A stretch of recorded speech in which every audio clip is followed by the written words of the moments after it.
'Twas the night before Christmas, when all through the house not a creature was stirring, not even a mouse. The stockings were hung by the chimney with care, in hopes that St. Nicholas soon would be there. The children were nestled all snug in their beds, while visions of sugar plums danced in their heads.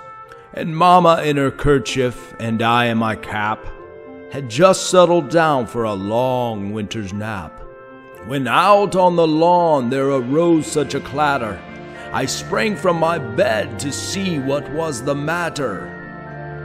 Away to the window I flew like a flash, tore open the shutter, and threw up the sash. The moon on the breast of the new fallen snow gave a luster of midday to objects below, when what to my wondering eyes should appear but a miniature sleigh and 8 tiny reindeer, with an old driver so lively and quick, I knew in a moment it must be Saint Nick. More rapid than eagles, his coursers they came, and he whistled and shouted and called them by name.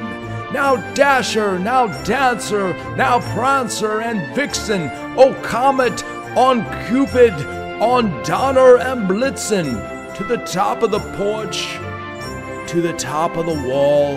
Now dash away, dash away, dash away all, as dry leaves that before the wild hurricane fly, when they meet with an obstacle mount to the sky.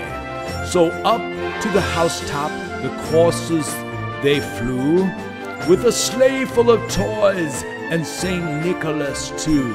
And then in a twinkling I heard on the roof the prancing and pawing of each little hoof.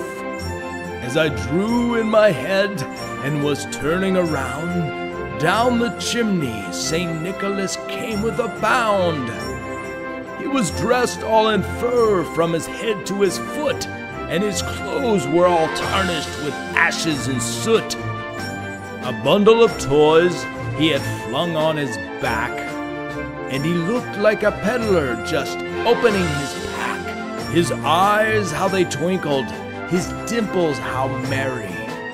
His cheeks were like roses, his nose like a cherry. His droll little mouth was drawn up like a bow, and the beard on his chin was as white as the snow. The stump of his pipe he held tight in his teeth, and the smoke it encircled his head like a wreath. He had a broad face and a round little belly that shook when he laughed like a bowl full of jelly. He was chubby and plump, a right jolly old elf, and I laughed when I saw him in spite of myself. A wink of his eye and the twist of his head soon gave me to know I had nothing to dread. He spoke not a word, but went straight to his work, and filled all the stockings, then turned with a jerk, and laying his finger aside of his nose, and giving a nod up the chimney he rose. He sprang to his sleigh, to his team gave a whistle, and away they all flew, like the down of a thistle. But I heard him exclaim, ere he drove out of sight, Happy Christmas to all, and to all a good night.